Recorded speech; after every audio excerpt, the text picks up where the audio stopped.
بسم اللہ الرحمن الرحیم نحمدہ ونصلی علی رسولہ الکریم وعلی آلہ واصحابہ اجمعین۔ برادران محترم، یہ آیات جو ابھی آپ نے سنی ہیں یہ سورہ مومنون کی آیات ہیں۔ سورہ مومنون قرآن پاک کی ان صورتوں میں سے ہے جو مکہ مکرمہ میں نازل ہوئیں اور اسلام کے بنیادی عقائد، ایک اسلامی معاشرے کی امتیازی خصوصیات اور ایک مسلمان کو کیسا ہونا چاہیے، ان چیزوں سے بحث کرتی ہیں۔ ان صورتوں میں متعدد مقامات پر اللہ رب العزت نے اہل ایمان کے خصائص اور ایک اسلامی معاشرے کی امتیازی صفات کو بیان فرمایا ہے۔ مقصد یہ ہے کہ جس چیز کی ہم دعوت دے رہے ہیں، جس دین کو قبول کرنے کا ہم پیغام تمہیں دینا چاہتے ہیں اور جو نظام ہم قائم کرنا چاہتے ہیں، اس نظام میں معاشرہ کس طرح کا ہوگا، افراد کس طرح کے ہوں گے اور ان کا آپس میں تعلق کس نوعیت کا ہوگا، یہ چیزیں مکی صورتوں میں بار بار بیان فرمائی گئیں۔ حضور علیہ الصلوۃ والسلام نے 13 سال مکہ مکرمہ میں اسلام کی تبلیغ فرمائی۔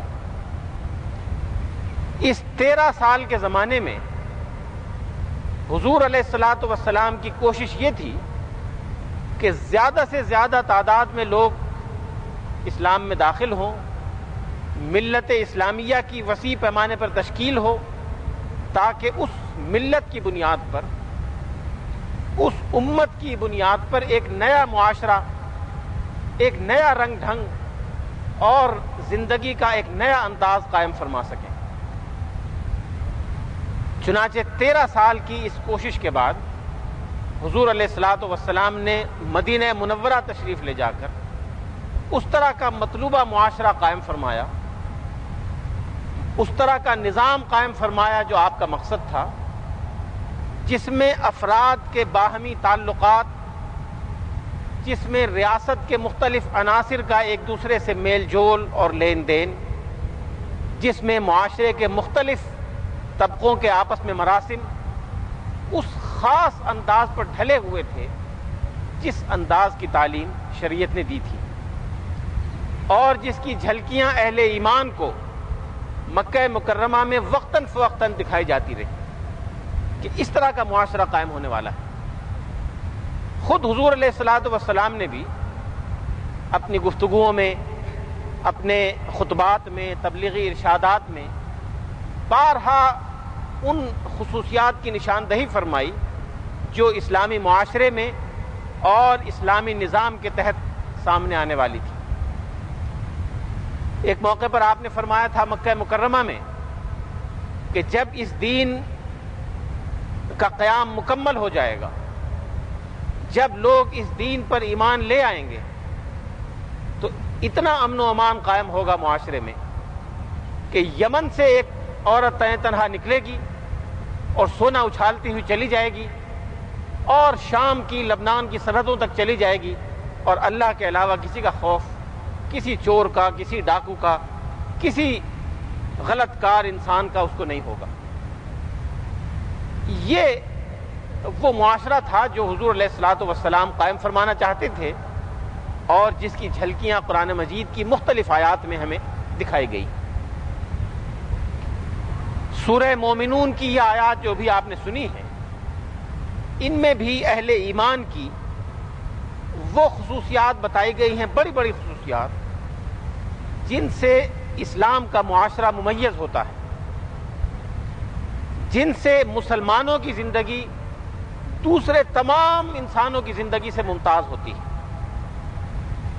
ظاہر بات ہے کہ مسلمان دوسروں سے اس لیے ممتاز نہیں ہیں کہ مسلمانوں کی کوئی خاص شکل و صورت ہوتی ہے یا مسلمانوں کو کوئی خاص حسن و جمال عطا کیا گیا ہے یا ان کے پاس دولت زیادہ ہوتی ہے یا کوئی اور خصوصیت ان کو حاصل ہے۔ ایسی کوئی خصوصیت، کوئی امتیاز اللہ نے انسانوں کے مابین نہیں رکھا۔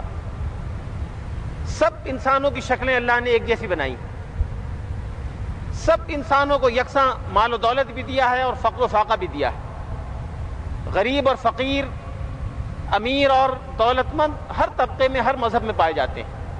اقتدار و اختیار اللہ کے دوسرے احکام کے تحت جاری ہوتا ہے. اللہ کے کچھ دوسرے اصول ہیں جن کے تحت اس دنیا میں خوشحالی یا بدحالی کا سامنا کرنا پڑتا ہے.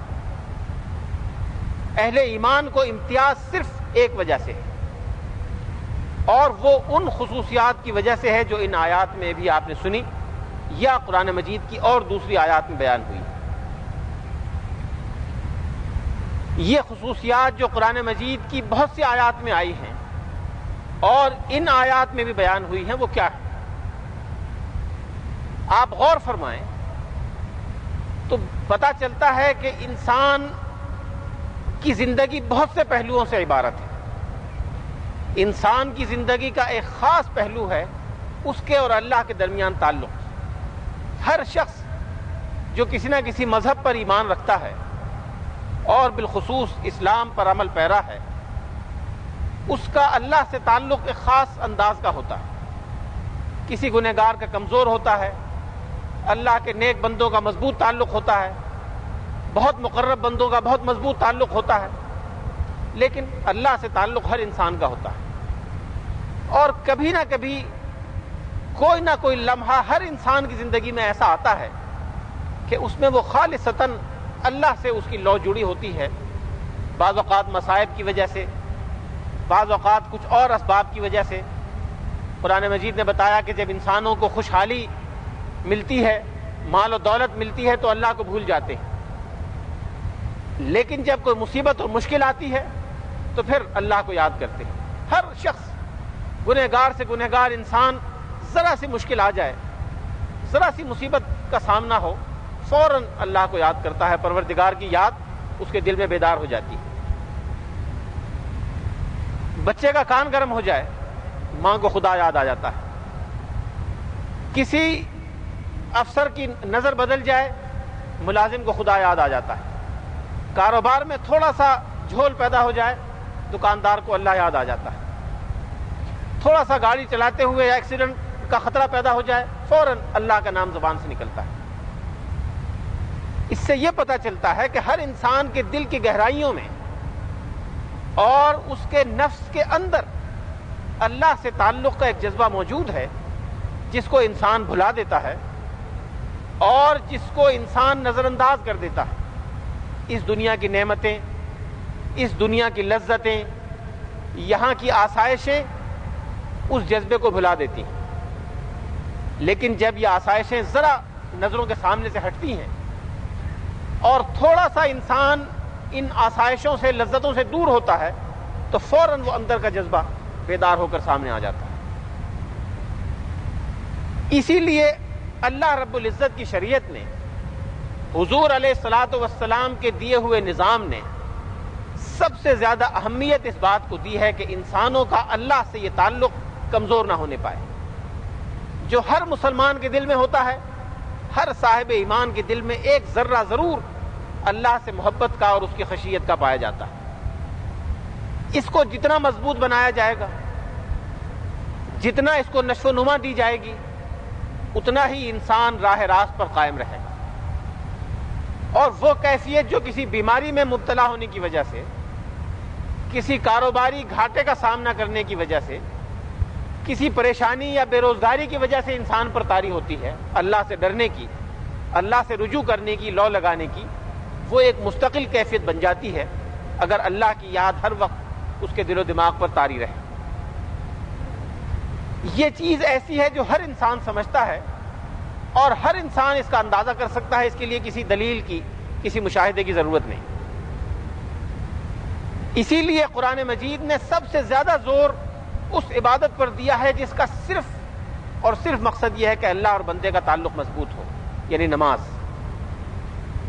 5 وقت کی نماز صرف اسی لیے فرض کی گئی ہے کہ انسان کی طبیعت میں یہ بات ہے، انسان کا مزاج یہ ہے کہ اگر بار بار اس کو یاد نہ دلایا جائے بھول جاتا ہے.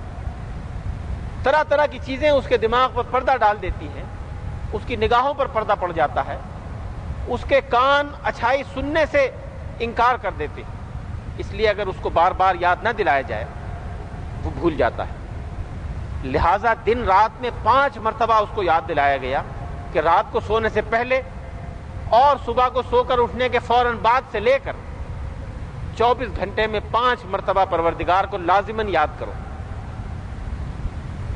اور اپنے جسم کی حرکات سے، اپنے زبان کی حرکت سے، دل کی توجہ سے، غرض ہر اس طرح سے جس طرح سے ممکن ہے تمہارے لیے اپنے کو صرف اللہ کے سپرد کر دو اور اس کو یاد رکھو. یہ ہے نماز کی بنیادی خصوصیت جس پر اسلام میں اتنا غیر معمولی زور دیا گیا ہے. قرآن مجید میں جہاں جہاں اہل ایمان کی صفات بیان ہوئی ہیں اور اسلامی معاشرے کی خصوصیات اور خوبیوں کو بیان کیا گیا ہے، وہاں سب سے پہلے نماز کے ذکر سے اس کا آغاز کیا گیا. قد افلح المؤمنون الذین هم فی صلاتهم خاشعون، کہ اللہ کی نظر میں وہی اہل ایمان کامیاب ہیں جو، پھر آگے بہت ساری خصوصیات ہیں، ان میں پہلی صفت یہ ہے کہ اپنی نماز میں خشوع و خضوع اختیار کرتے ہیں. اللہ کے حضور خوف اور خشیت کے جذبے سے سکون کے ساتھ، سکینت کے ساتھ کھڑے ہوتے ہیں اور توجہ کے ساتھ اس کو یاد کرتے ہیں. یہ ان کی سب سے پہلی صفت اہل ایمان کی. اس لیے کہ اگر اللہ کے حضور خشیت کا جذبہ انسان میں بیدار نہ رہے، اللہ کو یاد کرنے کا وہ داعیہ اس کے دل میں پیدا نہ ہو یا کمزور پڑ جائے، تو پھر انسان تمام خرابیوں میں مبتلا ہوتا چلا جاتا ہے. ایک کے بعد ایک کمزوری، ایک کے بعد دوسری کمزوری، دوسرے کے بعد تیسری کمزوری، پھر وہ اس کی کوئی انتہا نہیں ہوتی.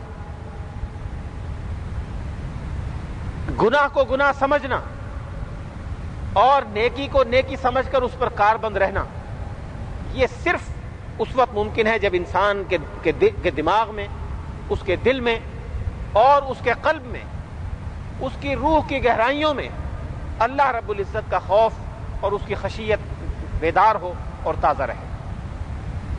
لہذا یہ سب سے پہلی صفت ہے جو قرآن مجید کی ان آیات میں بیان ہوئی.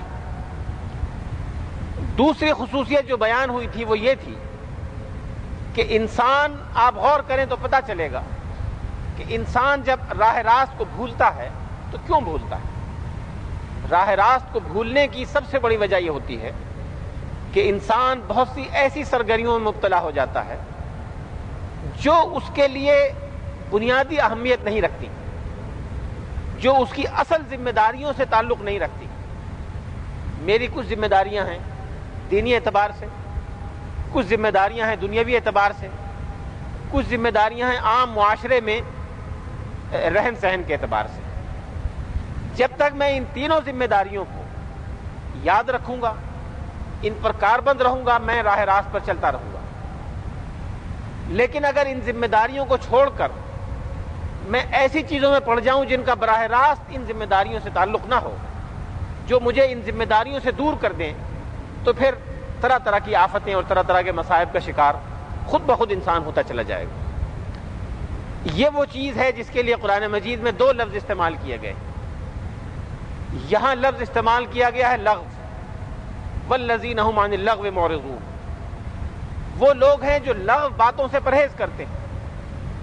اور ایک دوسری جگہ فرمایا گیا لہو، کہ لہو سے پرہیز کرتے ہیں، یعنی ہر وہ چیز جو زندگی کی بنیادی ذمہ داریوں سے، اللہ رب العزت کے سامنے جواب دہی کے تصور سے، معاشرتی جواب دہی کے تصورات سے، عام خاندانی جواب دہی کے تصورات سے انسان کو غافل کر دے، وہ بھلا دے، نظر انداز کرا دے، وہ چیز ہے جس کو لہو اور لغو قرآن مجید میں کہا گیا.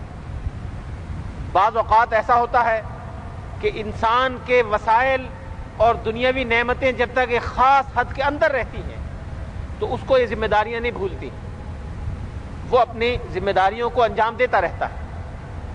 لیکن جب یہ نعمتیں اور زندگی کی آسائشیں بہت ہو جاتی ہیں، اس کی ضرورت سے بہت زیادہ ہو جاتی ہیں، پھیل جاتی ہیں، پھر وہ ان چیزوں کو بھول جاتا ہے. ایک حدیث میں حضور علیہ الصلوۃ والسلام نے ارشاد فرمایا کہ ما قل و کفا خیر مما کثر و الہا، کہ نعمتیں اور رزق اور مال و دولت اگر تھوڑا ہو لیکن ضروریات کے لیے کافی ہے. جو ضروریات ایک انسان کی لازمی ضروریات ہیں ان کے لیے کافی ہو، پیٹ بھرنے کو 2 وقت کی روٹی موجود ہو، تن ڈھانکنے کو صاف ستھرا کپڑا موجود ہو، رہنے کو باعزت مکان موجود ہو، اور گھر والوں کی ضروریات کی تکمیل کا سامان موجود ہو، یہ سارے کام پورے ہو جاتے ہوں، وہ چیز بہتر ہے اس مال و دولت سے جو بہت زیادہ ہو لیکن غافل کر دے۔ یہاں حضور علیہ الصلوۃ والسلام نے یہ نہیں فرمایا کہ اللہ سے غافل کر دے، یہ نہیں فرمایا کہ کس چیز سے غافل کر دے، صرف یہ فرمایا جو غافل کر دے۔ غافل کرنے میں ساری چیزیں شامل ہیں، اللہ کے تعلق سے جو ذمہ داریاں ہیں ان سے غافل کر دے، میری اپنے ذات کے تعلق سے جو ذمہ داریاں ہیں ان سے غافل کر دے، خاندان کی ذمہ داریوں سے غافل کر دے، معاشرے کی اور ملک و ملت کی ذمہ داریوں سے غافل کر دے، جو مال و دولت کسی بھی قسم کی ذمہ داریوں سے غافل کر دے، اس کے مقابلے میں وہ مال و دولت بہتر ہے کہ جو تھوڑا تو ہو لیکن ضروریات پوری کر دے اور غفلت کی گنجائش ہی نہ رہنے دے، یہ ہے لغو۔ اور تیسری بات فرمائی گئی کہ زکوٰۃ ادا کرتے ہیں، یعنی معاشرے کے غریبوں اور ناداروں کو بھولنے والے نہ ہوں، ان کی ضروریات کی تکمیل کرنے والے ہیں۔ زکوٰۃ ایک عنوان ہے جس کے تحت ساری چیزیں شامل ہیں، معاشرے میں لوگوں کی ضروریات کو بھولنے والے نہ ہوں بلکہ ان کا خیال کرنے والے ہوں۔ پڑوس میں کون بھوکا ہے کون ننگا ہے، ملک میں کون بھوکا اور کون ننگا ہے، پوری دنیا اسلام میں ملت اسلامیہ میں کون کن مشکلات کا شکار ہے، یہ ساری چیزیں ان کے ذہن پر طاری رہتی ہیں اور ان تقاضوں کو پورا کرنے والے ہیں۔ چوتھی چیز یہ فرمائی گئی کہ وہ اپنی ذاتی زندگی میں اخلاق اور کردار کے اعلیٰ اصول پر قائم ہیں، اپنی جنسی زندگی کو کنٹرول میں رکھنے والے ہوں اور اس معاملے میں کسی کمزوری کا شکار نہ ہوتے ہیں۔ یہ چیز اسلامی معاشرے کی بنیادی خصوصیات میں سے ہے کہ وہ ایک اخلاقی معاشرہ ہے جس کا ہر فرد اخلاق و کردار کے اس اعلیٰ معیار پر فائز ہونا چاہیے جو قرآن مجید نے بیان کیا ہے۔ اور پانچویں چیز اور آخری چیز یہ ارشاد فرمائی گئی کہ انہوں نے اللہ سے جو معاہدہ کیا ہے، انسانوں سے جو عہد و پیمان کیے ہیں اور جو ذمہ داریاں ان پر دوسرے انسانوں کے لیے عائد ہوتی ہیں، ان سب کو پورا کرنے والے ہیں۔ امانتیں امانت داروں کے سپرد کرتے ہوں اور جن سے عہد و پیمان ہوئے ہیں ان عہد و پیمانوں کو پورا کرتے ہیں۔ اس میں ساری چیزیں شامل ہیں۔ امانت میں اگر اقتدار کی امانت ہے وہ بھی شامل ہے، کوئی چھوٹا منصب ہے وہ بھی ایک امانت ہے، مال و دولت بھی امانت ہے، اگر چھوٹے بچے آپ کے زیر تربیت ہیں، آپ کے اپنے بچے ہیں کسی اور کے بچے ہیں، وہ بھی امانت ہے، استاذ کے زیر تربیت شاگرد ہیں وہ بھی امانت ہے، کوئی اللہ تعالیٰ نے آسانیاں دی ہیں، لاؤڈ سپیکر دیا ہے، یہ بھی ایک امانت ہے، اتنی خوبصورت عمارت دی ہے، یہ بھی ایک امانت ہے۔ ہر امانت کے تقاضے پورا کرتے ہیں اور جو عہد و پیمان انسانوں سے کیے ہیں، حاکموں نے کیے ہیں محکوموں سے، محکوموں نے کیے ہوں حاکموں سے، ایک گروہ نے دوسرے گروہ سے، ایک فرد نے دوسرے فرد سے، شوہر نے بیوی سے، بیوی نے شوہر سے، ماں نے باپ سے اور باپ نے ماں سے، ان سارے عہد و پیمان کو پورا کرنے والے ہیں، اس میں سے توڑتے نہیں ہیں کسی پیمان کو۔ یہ 5 بنیادی خصوصیات ہیں جو اہل ایمان کی بیان فرمائی گئی ہیں، اور پھر بات ختم کی گئی دوبارہ نماز کے ذکر پر۔ پہلے آغاز ہوا تھا نماز کے ذکر سے کہ نماز کو خشوع اور خضوع کے ساتھ قائم کرنے والے ہیں، اور آخر میں بات ختم کی گئی کہ وہ نماز پر قائم رہنے والے ہیں، نماز پر کاربند۔ گویا نماز دونوں طرح کی خصوصیات کی جامع ہے، انسانوں کے جو معاملات ہیں ان کو بھی کنٹرول کرتی ہے اور اللہ اور بندے کے درمیان جو معاملات ہیں ان کو بھی نماز ٹھیک کرتی ہے۔ نماز کا ذکر اول بھی، نماز کا ذکر آخر بھی، اور یہ اس میں پیغام ہے کہ ایک صاحب ایمان کی زندگی کا آغاز نماز سے ہونا چاہیے اور اس کی انتہا نماز پر ہونی چاہیے۔ جب ایک صاحب ایمان بچہ دنیا میں آتا ہے، اذان سے اس کی زندگی کا آغاز کیا جاتا ہے، اور اس اذان، یہ کس چیز کی اذان ہے؟ ایک کان میں اذان دی جاتی ہے، ایک کان میں اقامت ہوتی ہے، کس چیز کی اذان ہے؟ یہ اس نماز کی اذان ہے جو اس کو اس دنیا سے رخصت ہوتے وقت اس کے لیے پڑھی جائے گی۔ یہ نماز جنازہ کی اذان اور اقامت ہے جو آپ بچے کی پیدائش کے وقت اس کے کان میں پڑھتے ہیں۔ پھر آپ نے دیکھا ہوگا کہ نماز جنازہ کی اذان اور اقامت نہیں ہوتی، اس کی نماز کی اذان اور اقامت کہی جا چکی۔ اس میں یہ پیغام ہے کہ انسانی زندگی اتنی ہی مختصر ہے جتنی اذان اور نماز کے درمیانی وقفے میں ہوتی ہے۔ گویا انسان کی زندگی تمام تر نماز سے عبارت ہونی چاہیے۔ اس کا آغاز اذان سے ہوتا ہے اور اس کی انتہا نماز جنازہ پر ہوتی ہے۔ اسی طرح سے انسان کی صبح کا آغاز نماز سے اور دن کی انتہا نماز پر ہونی چاہیے۔ یہی پیغام ہے ان آیات کا۔ وآخر دعوانا ان الحمدللہ رب العالمین۔